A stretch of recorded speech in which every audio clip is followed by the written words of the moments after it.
Aquí tenéis a Álvaro Campos Celador, profesor de la UPV, y hoy nos va a venir a hablar del desarrollo renovable en Hego Euskal Herria y la transición energética. Es que ricasco.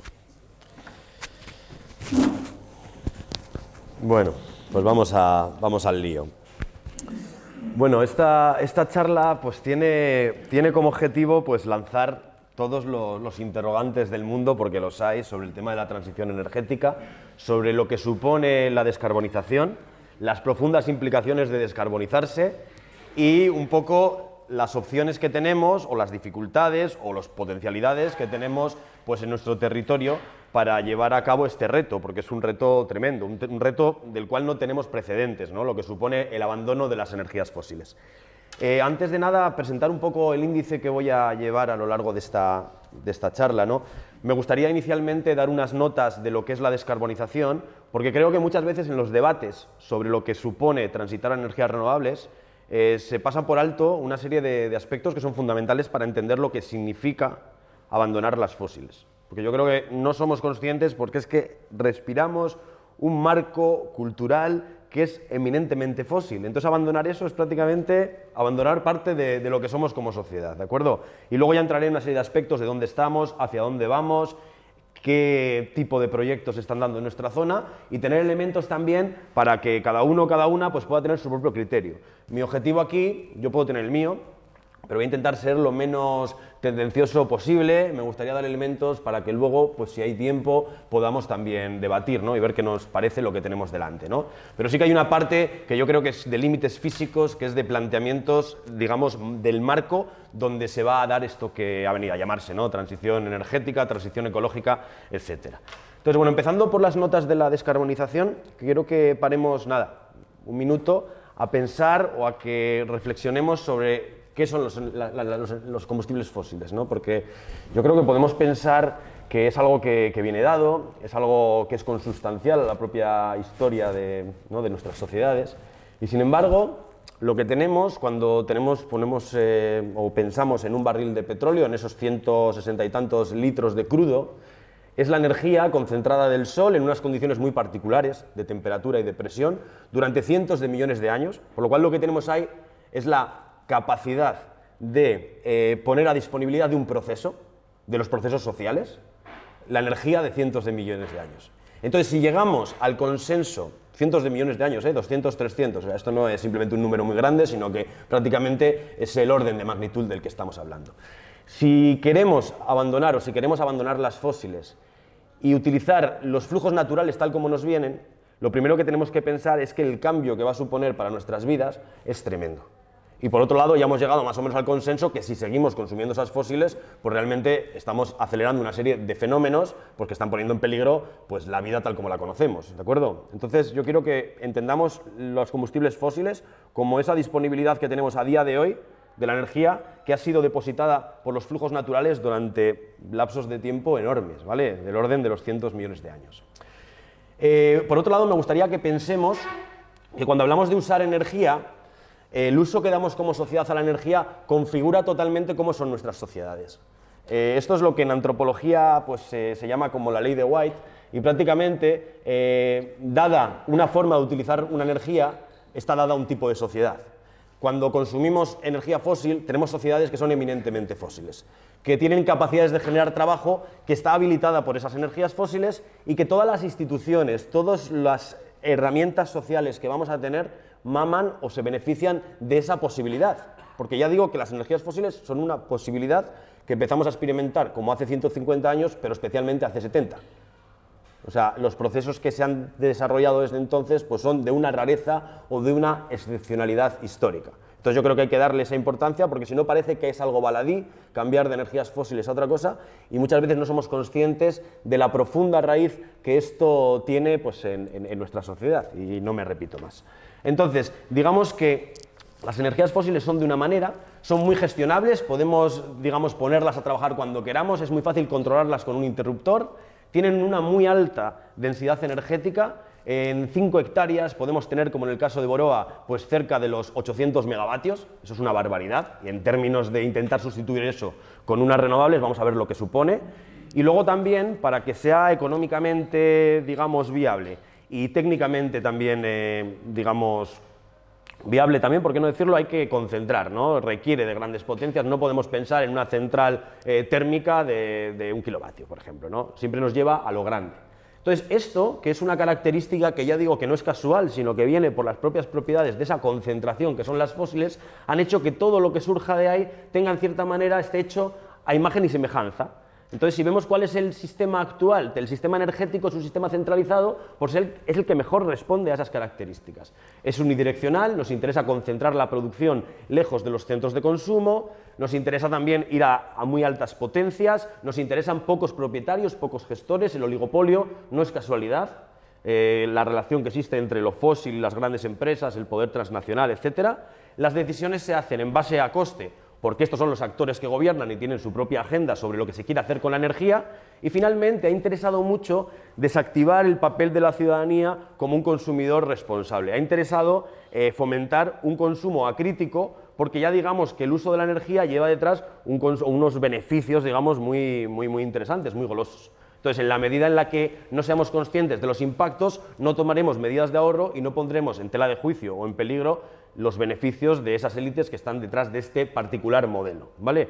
Y se parece el sistema energético a algo así. Podríamos pensar que tenemos unos pocos centros de producción, serían las bolas rojas, y muchos centros distribuidos donde estarían los consumidores, que serían las ciudades principalmente y también la industria, etcétera, ¿vale? Los distintos sectores.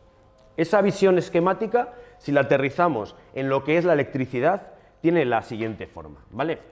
Tendríamos aquí a la izquierda las centrales. Las centrales, ya digo, como tienen que tener grandes potencias, están alejadas de los centros de consumo, no hace falta tantas como centros de consumo, podemos tener pues en Vizcaya con 3 o 4 centrales fósiles, nos arreglamos, ¿no? Es necesario transportar esa energía a los centros de consumo, son líneas de alta y muy alta tensión para limitar las pérdidas, llegan a los centros urbanos, baja de tensión, tenemos la baja tensión, la red de distribución y llega a los contadores, a los hogares de la gente, ¿vale? Esto ya digo que es como hemos entendido y cómo se ha ido desarrollando el sistema energético y esto es lo que tenemos. O sea, no podemos ahora mismo plantearnos, pues directamente esto lo desmontamos y montamos otra cosa. Todo nos dice que lo que tiene sentido es intentar aprovechar esto y a ver cómo empezamos a meter esas energías renovables, esas energías no contaminantes en la película. Sin embargo, antes de hacerlo vamos también a pararnos en pensar un poco en que esas energías renovables tienen unas características muy distintas, ¿no? Por un lado ya no son gestionables, ya no puedo decidir, no hay un interruptor que activa el viento o que activa el sol, sino que los flujos naturales tienen sus propias leyes, sus propios caprichos, podemos decirlo. Hace falta una gran necesidad de terreno. Tengo ahí los datos, lo voy a decir, lo voy a mirar para no tirar un dato, para que nos hagamos una idea, ¿no?, de la diferencia de escala de necesidades de terreno. Mucha más necesidad de terreno. Ponía antes el ejemplo de Boroa. Yo he mirado Boroa, allí en Sornocha, Amorebieta, y tenemos una extensión como de 50.000 metros cuadrados, 5 hectáreas. Pues esa misma potencia, hablo de potencia, si quisiésemos hacerla con fotovoltaica, por ejemplo, haría falta pues 500 veces la superficie de Boroa. Sería como 500, pues en total 2.400 hectáreas, en relación a 5. Entonces, eso es simplemente uno de los aspectos que tiene el pasar de fósiles a renovables, a fotovoltaica en este caso. Pero tengáis una cosa también en cuenta, que si yo tengo Boroa, yo si tengo gas, lo puedo poner a funcionar todas las horas del año. La central fotovoltaica solo va a producir cuando realmente hay recurso solar y aquí sabemos además que no es abundante. Entonces podríamos estar hablando que para generar la misma energía haría falta 3 veces esto. O sea, pasaríamos de 5 hectáreas pues a cerca de 7.500 hectáreas para hacer lo mismo con fotovoltaica. Eso como una de las limitaciones. Para poner en marcha a día de hoy, puesto que nuestro sistema es fósil, como funciona todo en base a energía fósil, todas las redes de suministro, de fabricación, de logística a nivel mundial consumen una gran cantidad de energía fósil y además la propia minería que hace falta para desarrollar esta infraestructura también requiere mucha energía fósil. Entonces, el poner en marcha esa infraestructura de molinos y placas va a requerir también unas cantidades de energía, pero tremendas, ¿vale?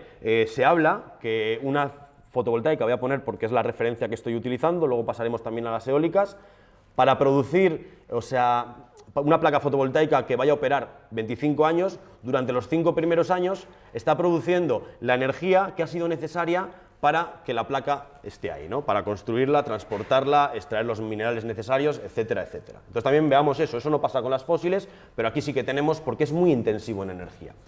Gran necesidad de materiales, y esto es el elemento más crítico, los procesos mineros que haría falta poner en marcha para hacer esta transición energética, no nos hacemos ni a la idea. Os pongo aquí un dato, y estos son datos de la Agencia Internacional de la Energía, que nos dice que para una planta de 1 megavatio de fotovoltaica, que sería, pues a ver, os digo un poco de memoria, pues en torno a 50, aquí algo más, 70, 80 hectáreas, una cosa así, haría falta, hablo de materiales, 3.000 kilos de cobre y 4.000 kilos de silicio. Para extraer 1.000 kilos de cobre haría falta 200 toneladas, mover 200 toneladas de tierra, con la energía que conlleva, 132 metros cúbicos de agua, 12 megavatios hora de electricidad y 400 litros de gasoil. Solo para extraer el material, no para traer esas placas hasta aquí. Y esto todos son datos de la Agencia Internacional de la Energía. Entonces muchas veces yo creo que esta primera parte de la introducción es necesaria porque hablamos como que esto simplemente yo cierro la central nuclear, hay otra empresa ahí que me fabrica placas y molinos, los instalo y ya está.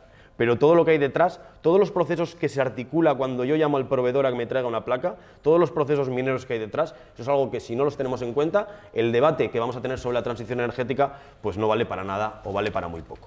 Y luego por último decir que por primera vez tenemos unas fuentes de producción de energía eléctrica, estamos hablando aquí de electricidad. Por poner el contexto, la electricidad es en Euskadi, en la comunidad autónoma del País Vasco, un 24% de la energía que consumimos. ¿Qué hacemos con lo demás? Eso lo hablamos al final, si os parece. Yo voy a plantear, vamos a intentar electrificar o utilizar, pasar de fósiles a renovables en la producción de electricidad. Luego todo lo demás lo veremos después.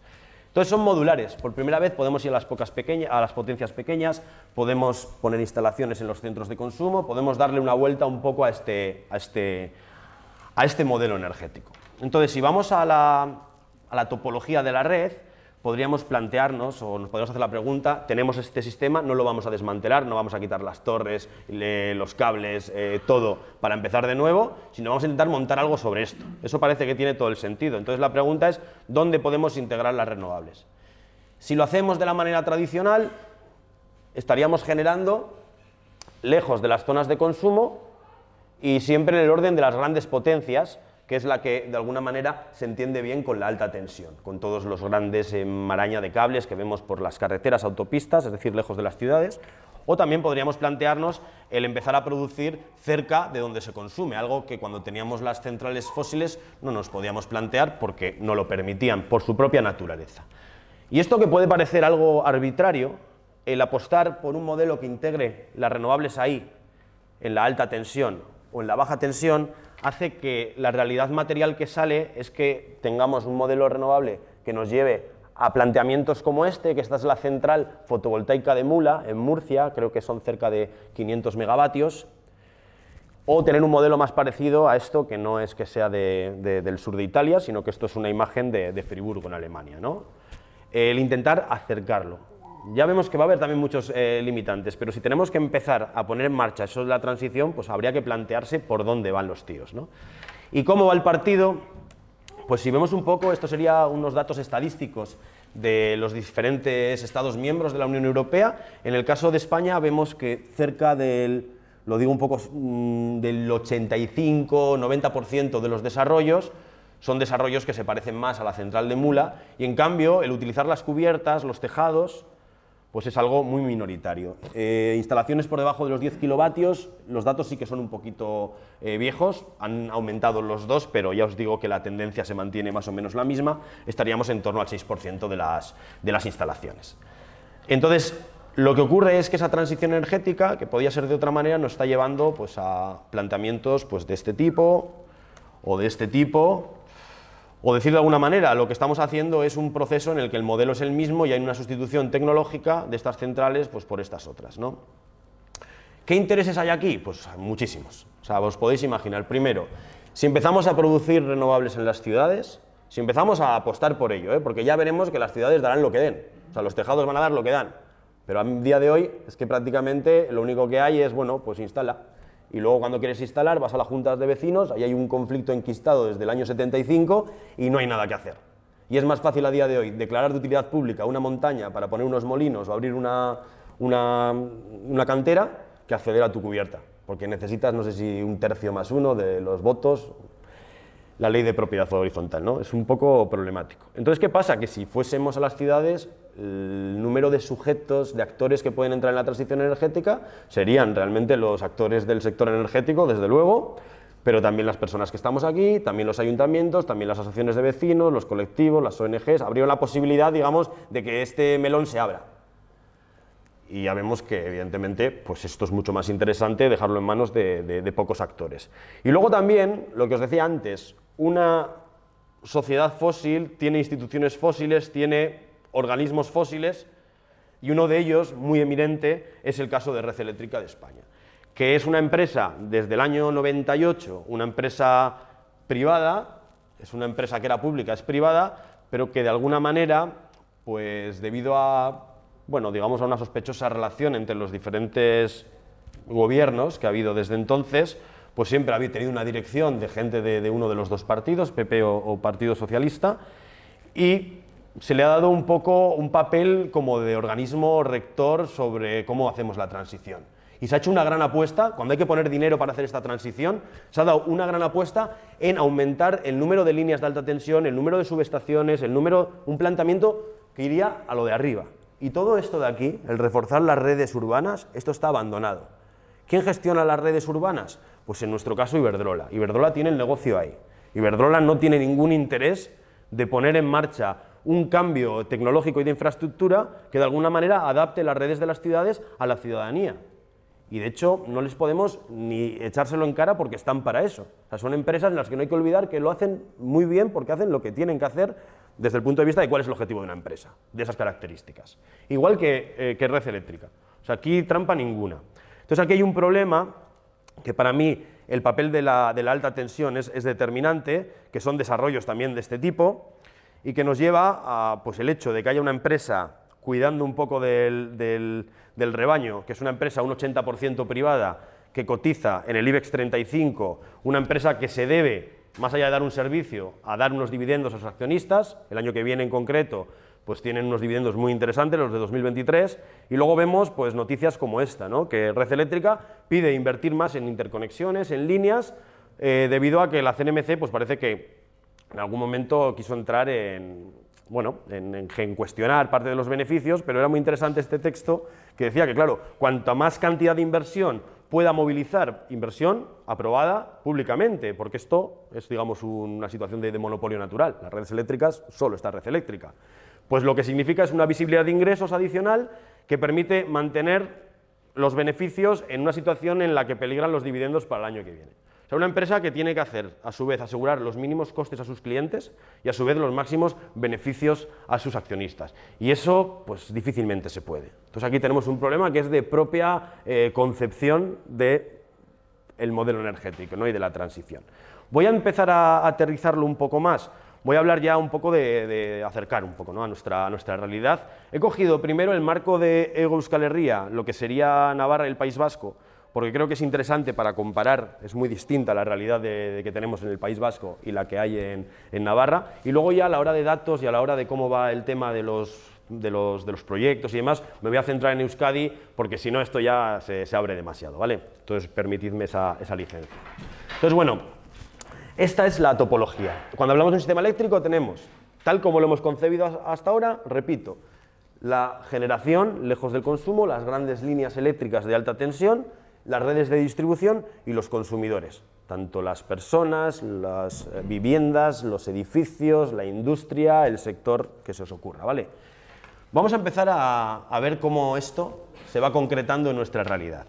Bueno, aquí veis unas manchas verdes, ahí tenemos los núcleos urbanos, ahí están los edificios, tanto de ciudades como de industria. Un poco es el reparto territorial que tenemos en lo que sería tanto Euskadi como Navarra. Vemos muy claras las manchas que harían referencia pues, al Gran Bilbao, a la zona de Donostialdea, Iruña y lo que es Gasteiz, ¿no? Y un poquito toda la zona de Tudela, etcétera, ¿no? Un poquito sería cómo está repartido. Y tenemos una red que lo que hace es llevar la energía Nos olvidamos de momento de las energías renovables, ¿no? De las centrales hacia los centros de consumo. Hay que tener en cuenta un papel, algo que es muy interesante, que es el papel de las subestaciones. Las subestaciones, que las habréis visto, sobre todo si vais pues, con el coche por la autopista, algunas son muy sorprendentes, muy increíbles, ¿no? Como esta de aquí, que sería la de Güeñes, que si cogéis ahí el corredor del Cadagua, enseguida lo veis, pues una cosa que impresiona, ¿no? Tenemos otra muy impresionante también en Itxaso, allí en la zona de Guipúzcoa y tal. Y estos son los puntos de entrada y salida. Entonces vamos a tener subestaciones en aquellos sitios que bien haya centrales cerca, centrales fósiles, porque son las que hemos tenido hasta ahora, y también en aquellos sitios donde haya centros de consumo, ¿vale? Entonces vemos que se vertebra muy bien, ¿no? Tenemos aquí toda la zona de Vizcaya llena de subestaciones, Guipúzcoa algo menos, la zona de Gasteiz muy ligado a polígonos industriales y cosas de estas, y luego lo curioso que es que en Navarra pues hay prácticamente un eje norte-sur que va desde la zona de Iruña hasta la zona de Tudela, etcétera, ¿vale? Entonces, bueno, esto, digamos, está unido entre sí mediante lo que serían las líneas de transporte, de esta manera, ¿vale? Estas son las líneas. Esto seguiría a la derecha, lo que pasa es que luego cuando hice el mapa lo corté, pero imaginaos que esto sigue. Entonces esto es muy interesante porque facilita que la energía puede entrar en un punto, en una subestación, viajar hasta otro punto, salir y ser consumida, ¿no? Esto es un poco lo que facilita. Quiero hacer una matización. Estas son las líneas de muy alta tensión, las de las grandes torres, las líneas urbanas que vemos de los postes eléctricos de los pueblos, aquí no estaría incluido porque no veríamos absolutamente nada. Pero quiero que veamos que hay como dos tipos. Están las de alta tensión, que he puesto en verde, de 220 kilovoltios, y las de muy alta tensión, de 400 kilovoltios. Para entender por qué instalamos verdes y rojas, porque hay de 220 y de 400 kilovoltios. Bueno, las de muy alta tensión son torres más altas, cables más gordos y por lo tanto es una infraestructura más cara. Para que sea rentable, para que sacarle jugo a esa mayor inversión que requiere la muy alta tensión, interesa que la energía viaje muy lejos, porque si yo voy a mandar la energía de aquí a allá, pues el cable el más barato. Pero si ya tengo que recorrer una serie de cientos de kilómetros, se suele decir que el número es, si tengo 400 kilovoltios, y esto perdóname que lo diga así, si me oye cualquiera, pues seguramente me eche la bronca, pero bueno, como para 400 kilómetros, ¿no? Y 220, tal. Entonces, cuando construimos alta tensión, para que sea rentable, nos digan lo que nos digan, la idea que hay detrás es que la energía viaje. Entonces, si estamos intentando hacer un modelo de transición, acercando la producción al consumo y tal, por aquí no irían los tiros, ¿vale? ¿Quién da la capacidad? Si queremos hacer una transición energética, tenemos que ver cómo están los nodos. Tendríamos que evaluar todas esas subestaciones, cómo están de copadas. ¿Están llenas? ¿Permiten instalar más? ¿O ya se ha instalado todo lo que se podría instalar? Y podríamos ir una a una. A día de hoy, ¿qué tenemos? Ya sé que en esta no se va a ver nada, perdonadme. Estas son todas las subestaciones. Y tendríamos arriba las de Guipúzcoa, en el medio todas las de Vizcaya y abajo las de Álava. Lo que he mostrado aquí es la potencia que está conectada en cada subestación. En negro es la fósil que está instalada. Eso es lo tenemos, por ahí se ve muy bien. En Ciervana tenemos todo el tema del puerto. En Amorebieta pues tenemos ahí lo que os he dicho antes, ¿no? Los 800 megavatios de Boroa. Tenemos Castejón. Bueno, no he puesto Navarra. Aquí ya me quedaba demasiado pegado, si no, Pero bueno, tenemos diferentes centrales. Lo otro, voy a mostrar que en verde oscuro están las renovables ya instaladas. Lo que vemos primero es que no hay prácticamente nada. ¿Dónde hay renovables instaladas? Pues hay en La Guardia, en Jundiz, la zona de Álava, sobre todo. Tenemos en Abadiano, que me imagino que es donde se conecta Oiz, y todo lo demás es tan pequeñito que ni se ve. Esta es la realidad que tenemos a día de hoy respecto a la transición energética. En verde clarito están las renovables que ya tienen permiso para conectarse. En verde más clarito, aquellas que han pedido conectarse pero que todavía no les ha contestado Red Eléctrica. Y en gris, aquello que queda. Aquello donde alguien podría decir, yo me voy a conectar en Ayala 220 o en Basauri 220. La de Basauri está vacía, ¿vale? ¿Qué quiero decir con esto? Que analizando esto ya sabemos por dónde van a ir los tiros de los desarrollos renovables, Por ejemplo, hay una cosa muy curiosa que yo flipé cuando vi esto y todavía flipo, igual alguien me puede decir algo, pero si veis, hay una solicitud para conectarse en Ciervana de 1000 megavatios de fotovoltaica. Para que os hagáis una idea, la central fotovoltaica más grande que hay en España está, me parece que es la Núñez de Balboa, está por Extremadura, son como 600 megavatios, hablaríamos de 1000. Y ya ha habido una empresa que está pidiendo conectarse allí con 1000. Ni idea. ¿Qué puede ser? Desde luego, ahí no hay sitio para hacer 1000 megavatios, pero que no nos descarte algo como lo que está pasando en Gatica. En Gatica hay una empresa privada que ha puesto unos parques en el norte de Zaragoza y va a mandar líneas atravesando Navarra, Áraba hasta Gatica y conectarse allí con los excedentes, no, con la producción de esa planta. De hecho, lo podemos ver aquí. Si vamos a Gatica, Gatica está todo ya con solicitudes con permisos concedidos. ¿Veis ahí? O sea, Forestalia es una empresa de Zaragoza que tiene esto ya acopado y va a llevar la energía del norte de Zaragoza hasta allá.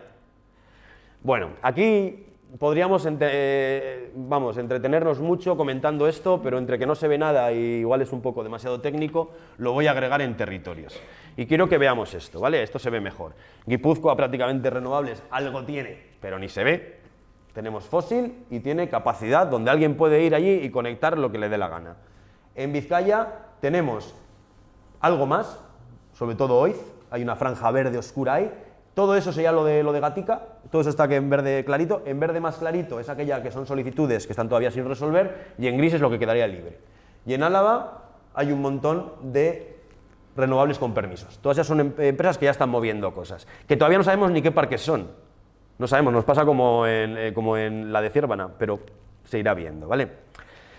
Y este es el resumen a nivel de comunidad autónoma. Tenemos en negro las fósiles, en verde las renovables, que es el chiste. Tenemos un verde más clarito, aquellas que ya tienen permiso para conectarse, verde más claro aún, aquellas que han pedido y todavía no les han respondido, y en gris, pues lo que quedaría todavía para que alguien vaya y se conecte. ¿Es esto mucho? Bueno, lo quiero comparar entre Navarra y el País Vasco. Lo mismo, aquí solo pongo renovables. En el País Vasco a la izquierda tenemos en verde oscuro abajo una franjita de nada, de esas la renovable, aquí hablo de energía, ya no hablo de potencia, hablo de la energía, que se está produciendo a día de hoy. Pues a ojo puede ser como, ni sé, 100 gigavatios hora. En verde es aquello, bueno, estoy repitiendo ya habéis pillado la dinámica, ¿no? Y aquí tendríamos lo mismo para Navarra. En Navarra hay mucho más, en Navarra hay más de 2.500 gigavatios hora. Que Navarra tiene otras condiciones de territorio y tiene otras condiciones de consumo, etc. De hecho, en Navarra está casi todo el pescado ya vendido, todos los permisos están ya concedidos. Prácticamente la franja verde clarita que se ve arriba es nada. Eso sería lo que estaría ahora mismo en periodo de evaluación. Pues esto mucho o poco, pues en el País Vasco el consumo eléctrico, y hablo solo eléctrico, que es un 24% del total, sería esto. Entonces estamos jodidos, ¿no? Estamos muy lejos, ¿vale? Y en el caso de Navarra, Navarra tiene una realidad muy distinta. Puesto en números, digamos que Navarra, con lo que tiene ya operando, está generando un 70% de su consumo eléctrico, con lo que está operando a día de hoy, ¿vale? Pero si tomamos todo lo que se está ya ahora mismo manejando, todo lo que se está estudiando, veríamos que para el País Vasco, aunque se construyese todo, mirad dónde estamos, estamos ahí abajo en oscuro, aunque se construyese todo, llegaríamos a 7.500, solo estaríamos produciendo un 57% de nuestro consumo eléctrico. Y en el caso de Navarra, pues si todo lo que se está moviendo se construyese, estarían generando 234%, casi 2 veces y media sus necesidades eléctricas. Entonces, esto es muy interesante porque el reto que tiene delante el País Vasco o el que tiene Navarra, pues son muy distintos, ¿no? O sea, es que sobre todo pensad que lo que se está ahora mismo hablando, luego os voy a contar, pero quiero que penséis que eso que está en verde no son los parques que estamos oyendo ahora, que es el de Sopuerta, no, ahí hay parques que no sabemos ni cuáles son. O sea, eso es lo que está por venir. Luego os hablo un poco de los números en concreto. Entonces, sobre el dónde estamos, quiero que penséis una cosa. Este es el estado de la red, esta es la capacidad, esto es lo que hay a día de hoy con las subestaciones que hay y con las líneas que hay, sin que se construya nada más. Si quisiésemos que toda la producción del País Vasco fuese renovable, ¿cuánta potencia haría falta? Pues esto lo he calculado yo, son cálculos, bueno, los podría mostrar, pero creo que ya se escaparía de técnico, pero necesitaríamos esto de potencia si todo fuese eólica, y si fuese todo fotovoltaica, como aquí hay menos sol, haría falta esa potencia de fotovoltaica. Lo que quiero decir es que veis que ambos son menores que toda la línea, por lo cual con la infraestructura, con la red eléctrica que hay a día de hoy, vale, no habría que construir nada más. Si construimos algo más, nadie nos puede decir que eso es para consumo propio, ¿vale? Eso tendrá otros objetivos y otros fines, ¿vale? Se entiende, ¿no? O sea, hace falta mucho esfuerzo en cuanto a infraestructura de placas y de molinos, pero tenemos una red muy solvente, ¿vale? O sea, nos sobra, nos quedaría todavía un hueco ahí, como cerca de 2.000 y pico megavatios, que los podríamos casi desmontar. Si lo que queremos es cubrir nuestras necesidades eléctricas. Y ahora podríamos empezar, pero la electrificación, cuando acabe la presentación vamos a ver que lo de electrificar es que lo tenemos muy lejos porque estamos Estamos mal, ¿eh? Vamos a ver, ¿vale? Bueno, la idea sobre todo también a mí me interesaría que salgan, yo no quiero traer muchas certezas, pero sí que nos salgan dudas, ¿no? Preguntas y que debatamos y que sigamos debatiendo, ¿no? Porque es un tema, pues una cuestión de país, o sea, un tema importante, ¿no? Bueno, vamos a seguir. Entonces, ahora quiero hablar de cómo se está dando la transición, hacia dónde estamos yendo, cuáles son un poco las vías, un poco con este diagnóstico de cuál es la situación actual. Vamos a ver. Pues bueno, si bien acabamos de demostrar que no harían falta más líneas, pues hay unas cuantas en marcha. Pues tenemos, a falta de resolver 5 torres en la zona de Igorre, Lagüeñes y Chaso. Eso está ahí. Está ya en periodo de solicitud de autorizaciones la Itxaso-Muruarte, que es otra línea. Todo esto son líneas de 400 kilovoltios, de muy alta tensión. Tendríamos también la interconexión eléctrica que iría por el Golfo de Vizcaya desde la subestación de Gatica, por el mar, hasta Francia. Tendríamos lo que os he contado de las líneas de Forestalia, que llegan a Gatica, en naranja, pero también llegan a la zona de Júndiz, por el sur, ¿vale? Y tendríamos, ya sería para partir de 2025, otra interconexión eléctrica, esta desde la zona de Pamplona, desde la subestación de Muruarte, ¿vale? Y me estoy centrando aquí. ¿Qué pasa? Que cuando nosotros invertimos en aumentar una subestación o una línea, aquí se genera un efecto dominó. Esto es como una autopista.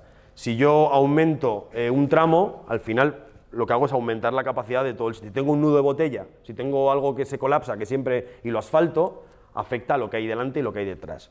Entonces, con todos estos desarrollos, que ya digo, Lagüeñes y Chaso está a punto de conectarse, pues la capacidad aumenta muchísimo más, ¿vale?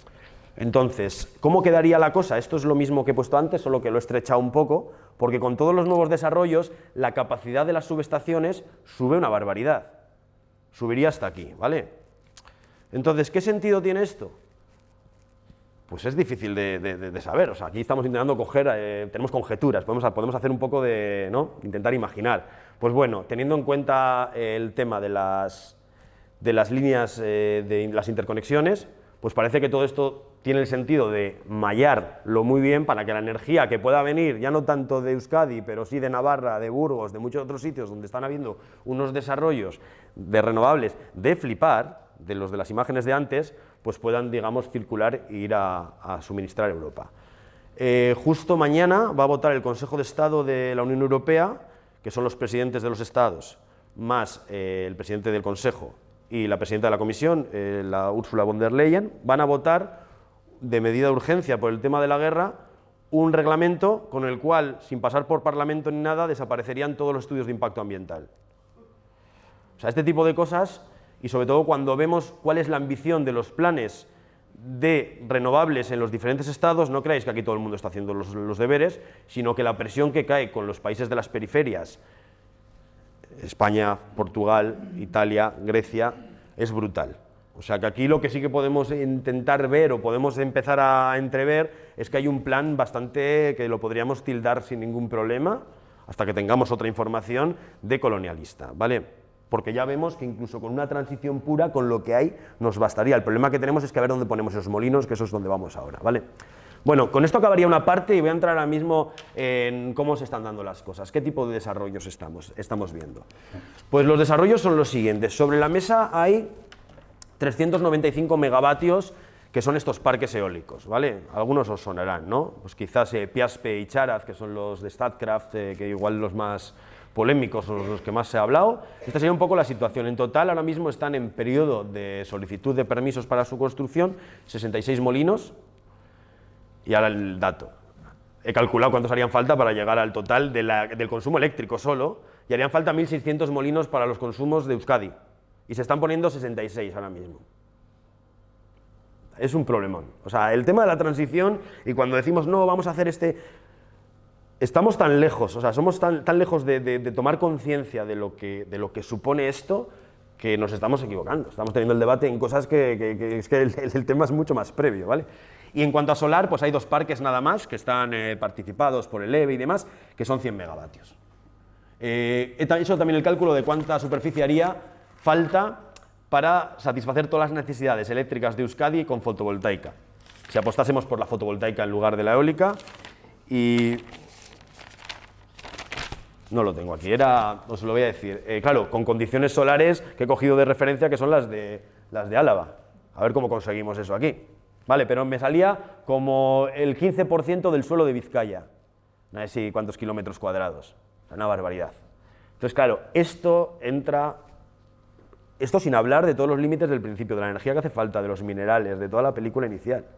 La transición, tal como se está planteando, es una transición, podemos llamarla imposible. El plantear que podemos realmente vender que la transición no va a cuestionar nuestro consumo, simplemente en alguna parte van a estar instalando molinos y se van a ir cerrando centrales térmicas en paralelo, eso es una falacia.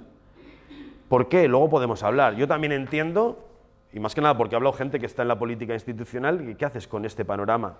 ¿Qué haces contando esto? ¿Quién te va a votar? Es muy complicado. Entonces yo creo que el reto muchas veces, y ahora mismo con todo el debate de StatCraft, cuando decimos no, pero es que tenemos que transitar, desde luego que tenemos que transitar, pero o empezamos bien y hacemos un diagnóstico de altura, o si no, lo que estamos haciendo es el tonto, ¿vale? Quiero hablar últimamente, y aquí esto ya sí puedo decir que quizás tiene una componente más sesgada por mis propias sensibilidades, podemos decirlo así, ¿no? Sobre qué es el megaproyecto renovable. Porque ya nos hemos planteado que la transición se puede hacer de muchas maneras y evidentemente si hacemos un molino, a pesar de todos los pesares, pues podemos quitarle un poquito de trabajo a la central de Boroa. Muy poquito trabajo, pero algo le quitamos, ¿no? Entonces sí que creo que hagamos una infraestructura, eso es lo que viene ahora, una reflexión sobre cuando pensamos que la transición energética se puede dar con la naturaleza cualitativa que tiene esto, con los mecanismos o los estímulos tradicionales del mercado, pues yo creo que ahí hay un poco trampa. Porque claro, si es la necesidad o si es la agenda de la empresa o de la iniciativa privada la que tiene que llevar a cabo esto, pues realmente lo tenemos difícil, ¿no? Entonces sí quería hacer la pregunta de qué es infraestructura, porque puede parecer que la respuesta es fácil, pero yo os digo que depende a quién preguntemos, ¿no? Si cogemos una carretera y preguntamos si es infraestructura, seguramente las personas que estamos aquí estemos de acuerdo que en la medida en la que permite soportar la actividad de moverme de un sitio a otro, está dando una función, tiene un valor de uso y por lo tanto pues es infraestructura. Pues la realidad es que en las cuentas de una empresa, de un fondo de inversión o de quien sea, pues realmente una infraestructura va a serlo en la medida en la que sea un mecanismo de multiplicación de dinero. En la medida en la que ellos puedan demostrar que metiendo 10 pueden sacar 15 o 20, es cuando eso se va a vender como algo de infraestructura y como algo que luego va a ser defendible políticamente, en un parlamento donde sea. Entonces aquí hay como dos agendas, las que tenemos como sociedad y la que tiene realmente el poder económico. Y el problema es que como llevamos en esa inercia de lo fósil, trabajando donde parecía que era el beneficio de la empresa el que traía o que daba, digamos, de comer y el que realmente posibilitaba unos estilos de vida, pues parecía que todo iba bien hasta que llegamos a este punto. Porque o rompemos con eso y no sabemos cómo porque no lo hemos hecho nunca, o si no, realmente pues es que yo no veo cómo podemos hacer frente a esto, ¿no? Y voy a hablar un poco de megaproyectos, voy a poner un ejemplo porque mañana me toca ir allí a hablar un poco de esto y voy a hablar del de Sopuerta Arcentales, que es de los más cercanos que tenemos, que es un proyecto de 50 megavatios y he puesto unas fotos simplemente para hacer ya las últimas reflexiones y repito, esta última parte yo creo que sí que me podéis decir esto es un poco más ideológico, seguro, no miento en ese sentido, ¿no? Bueno, si vamos a este parque, lo tenemos aquí, se ve muy mal, pero aquí están los molinos, hay 6 molinos aquí encima del monte Allen y otros 2 encima del monte Mello, que es el que se ve desde la playa de la Arena. Ahora vamos a ver algunas imágenes. Lo primero que hay que tener en cuenta es que estos molinos, tal como se están desarrollando, porque la iniciativa es la de ese capital que ve la infraestructura como una especie de caja donde entra dinero y sale más, es de gigantismo, es de lo más grande posible, ¿vale? Es lo que realmente funciona como un arma o como una herramienta financiera. Cuando un fondo de inversión que se ha dedicado a invertir en ladrillo en un momento empieza a invertir en renovables, no es porque se haya caído del guindo y de repente pues quiera o crea en la transición energética, sino que hay realmente una posibilidad de hacer beneficio. Y las mismas prácticas especulativas están funcionando. No sería la primera vez que se presentan proyectos de estudios de impacto ambiental que luego quedan en nada, pero que una vez presentados han aparecido en prensa y han hecho que las acciones de una determinada empresa suban. O sea, todos esos mecanismos están pasando. Muchas veces cuando hacemos la crítica de que no hay control, de que son las empresas las que lo están haciendo, a veces te dicen, no, pero es que muchas de ellas son especulativos. O sea, estamos reconociendo que algo que es tan serio y tan importante se está haciendo con los mecanismos que ha dado tan interesantes resultados, ¿no? como lo que pasó con el ladrillo, etcétera. Pues oye, eso sí que es algo preocupante. Entonces son grandes proyectos, aquí tenemos algunas imágenes, son, digamos, ingenios que tendrían una altura de 200 metros de suelo alto de pala. La Torre Iberdrola, que es nuestro referente de gigantismo aquí, sería de 165 metros, pues sería esos planteamientos, pero no los tendrías a tu misma altura, sino que los tendrías en la cuerda de un monte. Entonces, tenemos este planteamiento, esto sería una imagen donde veríamos aquí, he puesto aquí unas cuantas imágenes porque he aprendido a hacerlo con el Google Earth y me apetecía enseñarlo, ¿no? Entonces aquí tendríamos un poco los 6 molinos del Allen y aquí los 2 del Mello. El Mello lo tendríamos aquí, se vería Petronor aquí abajo, ¿vale? Y la playa de la Arena, no se ve el indicador, ¿no? La playa de la Arena aquí, ¿no? Entonces este es el monte, esto se vería desde la playa de la Arena, como lo podemos ver ahora. Esto es desde Muskiz, ahí estaría uno de los molinos del Mello. Esto es lo que se vería, aquí se ve muy mal, ¿eh? Esta es desde San Esteban de Galdames. Desde San Miguel habría 3 molinos ahí arriba, San Miguel no diré en Arcentales. Desde la Torre Loizaga, donde la famosa colección de Rolls Royce, veríamos los molinos, todos, ¿no? Allí tendríamos los del Allen y los del Mello. Esto sería desde Santana, desde Sopuerta. Si miramos para el Allen, veríamos esto, y si vamos para el Mello, veríamos estos dos.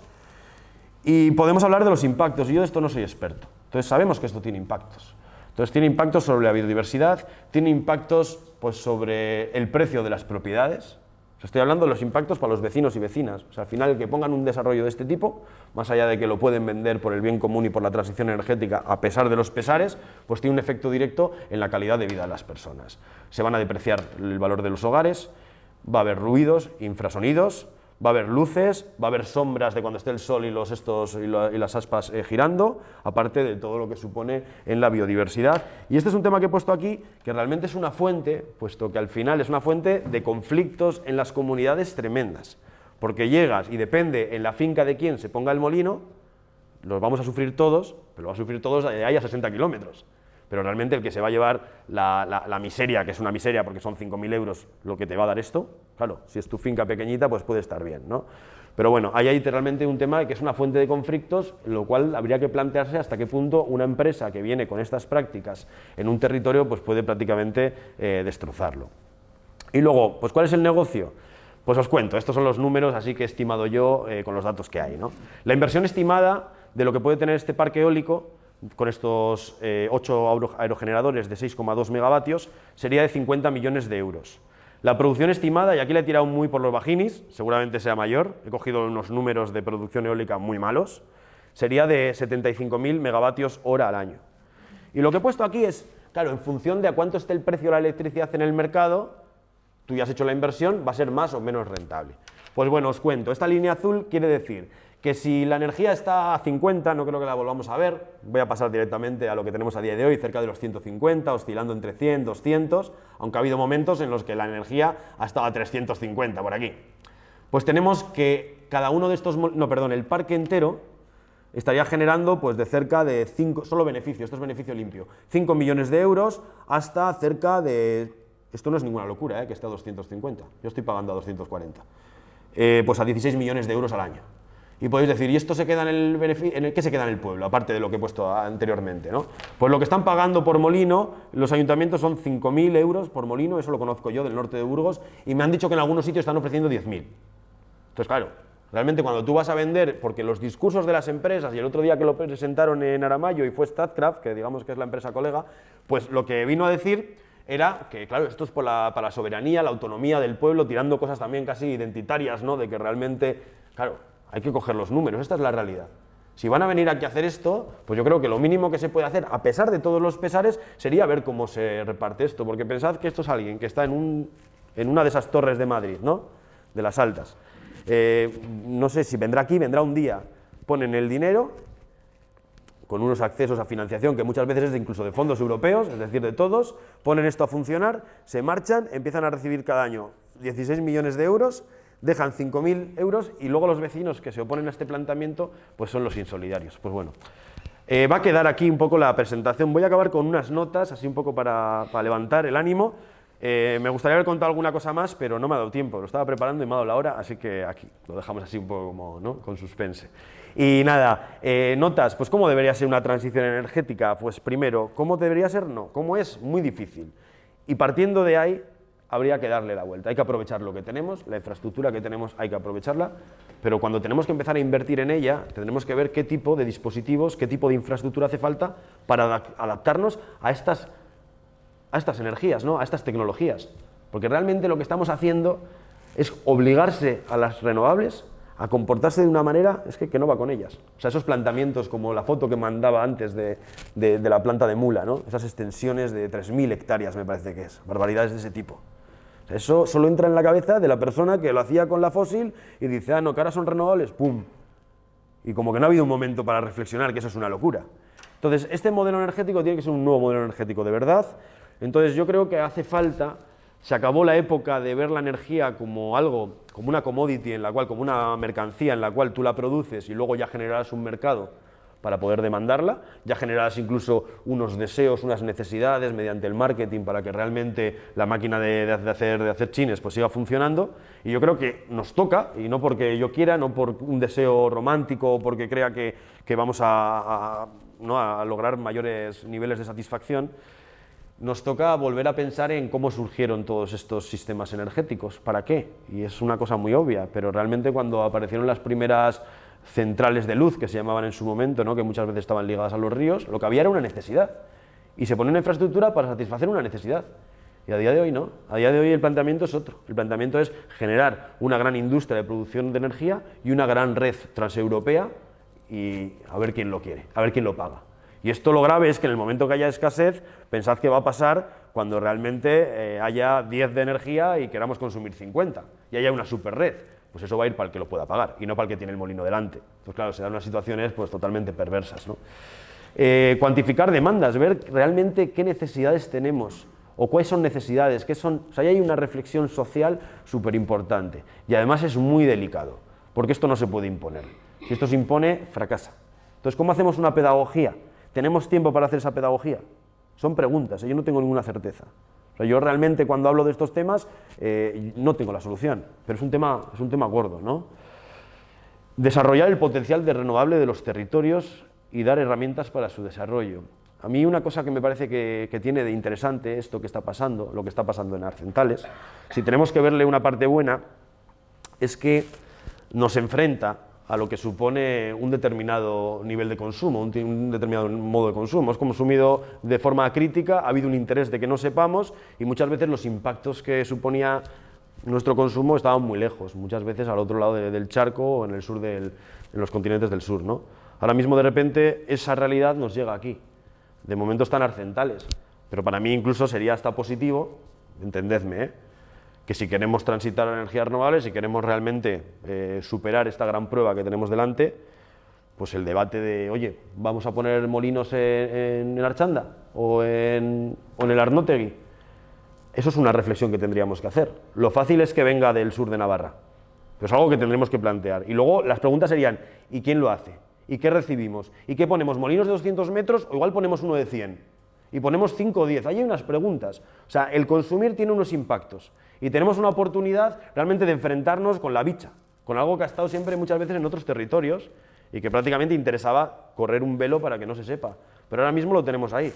Y hay que ver que realmente el consumo está generando ahora mismo, genera en muchos sitios, genera dolores en muchas formas y en muchos contextos. Entonces, no sé, yo creo que el plantear esos debates, el ver realmente cómo transita Bilbao, Bilbao lo tiene muy, muy jodido en el sentido de que es una gran urbe como todas las grandes urbes. Es mucho más fácil hacerlo, pues yo qué sé, en un pueblo más pequeño, ¿no? Obviamente. Porque es que la ciudad, cuando os decía que todo es fósil, el concepto actual de la ciudad viene derivado de la disponibilidad de energía, de que podrías plantar en el otro culo del mundo porque podrías traer la comida hasta casa. Y ahora mismo, ¿cómo deshacemos ese camino? Cuando ya no tenemos esa posibilidad. Temazo, ¿eh? Y bueno, finalmente, habrá que complementar con conexiones. No quiere decir que cada territorio tenga que hacer su energía y si no le da más, pues ya está. Habrá que llegar a acuerdos de intercambio, qué infraestructura centralizada, qué servicios vamos a compartir. Igual sí que Euskadi se tiene que plantear que necesita cuántos molinos, veremos, dónde se ponen, bajo qué condiciones. No puede ser que la elección de los lugares de los molinos quede al capricho de la empresa transnacional que decida, lo voy a poner aquí. Como yo tengo el dinero, cuando realmente lo va a enchufar primero un mercado que es nuestro consumo, en eso somos soberanos, en cómo consumimos, y una infraestructura para transportar esa energía que también es nuestra y lo estamos pagando con la factura de la luz. Es que es muy fácil, o sea, el papel que puede tener, bueno, Statkraft o BlackRock, que es la que está detrás del de Arcentales, ¿no?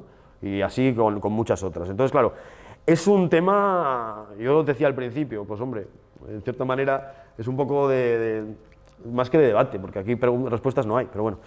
Pues lo voy a dejar aquí porque ya pues son las 8, yo creo que he estado ya un rato y la idea ahora sería, joder, ya no que yo responda, pero que podamos compartir reflexiones y ver un poco qué es lo que hacemos, ¿no? Pues nada, muchas gracias y aquí lo dejo, ¿vale?